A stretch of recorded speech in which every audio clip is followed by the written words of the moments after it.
Hello, my name is Nele Albers and I am now a PhD student at TU Delft. The next 10 minutes, I will present to you the work that I conducted as part of my master's thesis project with the title Learning What to Attend to, using bisimulation metrics to explore and improve upon what a deep reinforcement learning agent learns. What does it mean to learn what to attend to? We are given a reinforcement learning agent, and this agent receives observations from its environment. So for example, the observations of burnt down and normal houses in different colors. And this agent has to learn a mapping from the observation to the action space. So it has to learn, for instance, that when facing a burning house, it should try to extinguish the fire. To do so, the agent has to form an internal representation of its environment. And since the observation space is potentially very large and the capacity of the agent is limited, the agent needs to learn what to attend to. In this case, for example, the agent may learn that the colors of the houses do not matter. So it may map these three observations that differ only in the house color to the same internal state. And by doing so, the agent no longer attends to the color feature, and the color feature can also no longer inform the action choice. Since we are dealing with deep RL agents, we are more specifically interested in the activation patterns that observations are mapped to in neural network layers. So if these three observations are mapped to the same activation pattern, then the agent no longer attends to the color feature. And these activation patterns that observations are mapped to neural network layers are the focus of this presentation. The problem we explore has two main parts. On the one hand, we are interested in what deep reinforcement learning agents should ideally learn, and on the other hand, what they actually do learn in practice. And we compare these two, which has two potential benefits amongst others. First, we may get a better understanding of why certain algorithms or architectures perform better than others. And second, if we find differences between what is and what should be learned, we may be able to develop new methods that target these differences. From a theoretical perspective, what is it that a deep RL agent should ideally learn? There are several criteria that the internal representation learned by the agent should ideally satisfy. First, it would be good if it could allow for the prediction of the reward and only relevant features of next states. What are relevant features? That are those that are in turn needed to predict the reward and relevant features of next states. So there's this recursive relationship. Why only relevant features? Because we want the state space to be as small as possible to save memory and computational requirements. If the agent can indeed predict the reward and relevant features of next states based on the internal state that an observation is mapped to, then the representation is said to be Markov, and the agent can find the optimal action for each observation that it receives. It is also desirable if the representation learned is relatively insensitive to small estimation errors for the reward and transition probabilities. This is the case because these are commonly approximated in practice. So we want that if we have some small error in approximating the transition function of one state, that the activation pattern that the state is mapped to is not completely different from if we had the exact transition function. And lastly, it is also desirable if a learned representation is still useful after the rewarded transition functions are modified. This is the case because several problems such as in robotics feature domain shifts. However, we do not require the representation to still be useful after every possible modification that we could make. Instead, we only require it to still be useful after modifications that do not render formerly irrelevant features suddenly relevant. A representation that meets all of these criteria is the Coarsest Markov state representation. And in the rest of this presentation, I will often just refer to this representation as CMSR, since this is a very long word and I will have to say it a few times. We define this representation as one in which the Euclidean distances between the activations of states are proportional to their behavioral similarity. And this behavioral similarity is measured by the bisimulation metric defects. All that is important to know about this bisimulation metric for what comes now is that the Euclidean distances between states in the CMSR are proportional to this bisimulation metric defects. What does this mean? If, for example, in a fully observable environment, we are given these two observations and they are mapped to activations in a network layer, then we want that the pairwise distances based on defects are proportional to the Euclidean distances between the activations. So we want a linear relationship between these two types of distances.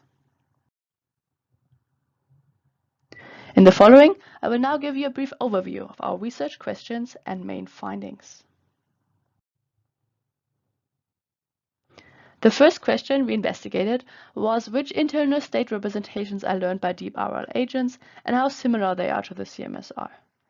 To answer this question, we trained deep Q networks for fully and partially observable domains and computed correlation coefficients between the pairwise distances of states based on bisimulation metrics on the one hand, and the Euclidean distances between the activation states are mapped to in a network layer on the other hand. We found that there are 3 overlapping learning phases and that the internal state representations become more similar to the CMSR in the second learning phase. However, we also discovered that the exact CMSR is not learned. Detailed results for this research question can be found in my master's thesis report, to which I will provide a link at the end of this presentation. Our second research question was whether learning closer to the CMSR during training may lead to faster and more consistent learning. And we found that this is indeed the case. Just like for the first research question, you can refer to my master's thesis report for more detailed information. Our last research question was whether learning closer to the CMSR by the end of training may lead to better generalization. And we explored 2 types of generalization. The one to new irrelevant feature values that have not been seen during training, and the one to modified reward and transition functions. Our results show that learning closer to the CMSR may indeed aid these 2 forms of generalization. And now I will go a little more into detail on the generalization to modified dynamics. To examine whether learning closer to the CMSR by the end of training may allow for better generalization to modified dynamics, we need internal state representations that are very similar to the CMSR. And to this end, we developed the bisimulation-based auxiliary loss. This auxiliary loss is based on the premise that we want a correlation coefficient of 1 between the bisimulation-based distances of states and the Euclidean distances between the activations these states are mapped to. So we want a linear relationship between these 2 types of distances, and we want all distance pairs to fall on this blue line.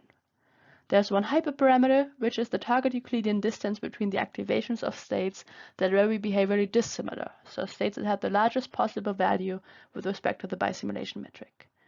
And tuning this hyperparameter comes down to tuning the slope of this blue line. We incorporate the regression problem that results from the setup as an auxiliary loss to the training of some DQNs to obtain hidden layer representations that are more similar to the CMSR. And the auxiliary loss does not impact the output layer because the output layer of a deep Q network has to learn Q values, and we do not want to hinder this learning. During our experiments, we trained DQNs on an original domain, either with or without the auxiliary loss, and then retrained the DQNs on a modified version of a domain while keeping the learned hidden layer representation fixed. For instance, we conducted experiments by training DQNs on the grid voltage 3x3 domain, and then retraining them on a modified version of this domain. Here, we see the L1 error between the predicted and the true Q values during retraining on this modified grid voltage 3x3 domain for DQNs with different hidden layer sizes. And here the auxiliary loss is not added to the training process. And we find that if we add the bisimulation-based auxiliary loss to the training process, then generalization is improved for all DQNs except for those with very small hidden layer sizes such as 3. So learning closer to the CMSR may indeed aid such generalization to modified dynamics. We have seen that the exact CMSR is not learned in practice, but that learning closer to the CMSR may be beneficial with regards to both learning speed and consistency, and generalization to new irrelevant feature values and modified dynamics. Based on these findings, I will now point out several directions for future research. The first set of directions for future work is related to the fact that our experiments were conducted on relatively simple domains, and that the computation of the auxiliary loss is in its current form not scalable to larger domains. Thus, it would be worthwhile to explore whether our findings also hold for more realistic domains, and to investigate how to make the computation of the auxiliary loss more scalable. Second, it would be interesting to see if our findings generalize to other learning algorithms besides deep Q learning.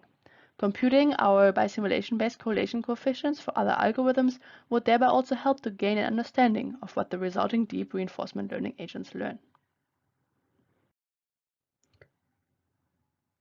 Thank you very much for listening to this presentation, and I'm now happy to answer any questions that you may have.